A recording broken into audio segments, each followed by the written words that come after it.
Salam alaikum, professeur Ramadan. Tout d'abord, on vous remercie pour votre présence, de nous avoir honorés dans ce Muslim Expo à Charleroi.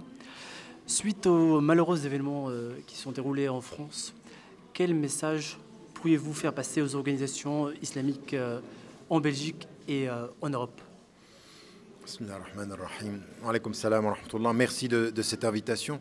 Écoutez, je pense qu'il faut qu'on soit extrêmement clair sur ce qui se passe. Nul ne peut nier qu'un certain nombre d'hommes et de femmes agissent et disent agir au nom de l'islam et tuent de façon absolument inacceptable. Ce que nous devons éviter de faire, c'est de nous asseoir en disant que nous, en Europe, ça n'a rien à voir avec l'islam et qu'ils ne sont pas musulmans. Ça n'est pas suffisant. Ou dire simplement, c'est parce que ce sont des jeunes qui sont paumés et puis qui vont là-bas. Non, c'est pas vrai.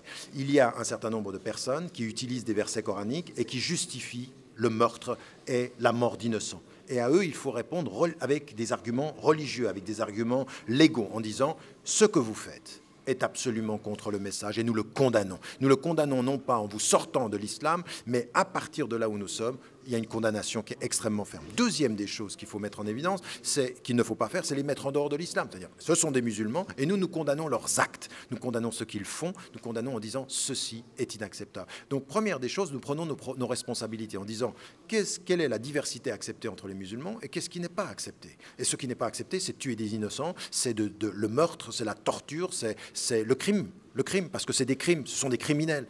Donc ça, c'est un premier élément. Ensuite, nous, ce que nous avons à faire dans nos sociétés, en Belgique ou en France ou en Occident, c'est à un moment donné de ne pas toujours nous mettre dans une situation où nous nous excusons de ce qu'ils font. Maintenant, au lieu de nous excuser de ce qu'ils font, soyons fiers de ce que nous faisons, nous. Et ce que nous faisons, c'est la citoyenneté, c'est le travail dans la justice sociale, c'est s'occuper de l'éducation, c'est parler, être dans le dialogue, être dans une coexistence positive et travailler sur le plan local. Ça ne passera pas uniquement au niveau des télévisions nationales ou de nos capitales. Bien entendu, aujourd'hui, on entretient la peur parce que ça fait de l'argent, la peur, parce que ça nous permet de gagner des élections. Le Front National travaille là-dessus, par exemple en France. Et puis, vous avez aujourd'hui des mouvements d'extrême droite aussi qui se sont installés en Belgique et qui sont qui gagnent du terrain dans la région flamande et qui sont aussi présents dans la région francophone. Aujourd'hui, qu'est-ce qu'il faut faire par rapport à eux? Au lieu de s'excuser de ce que certains font, ici, ils vont voir qui nous sommes. Et ce que nous sommes, ce sont des citoyens avec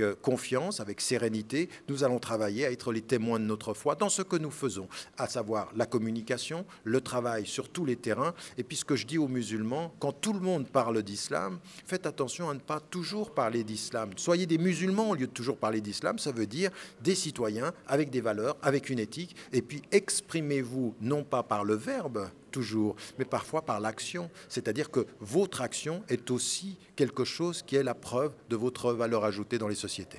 Barakallahu fik pour votre intervention. Merci beaucoup.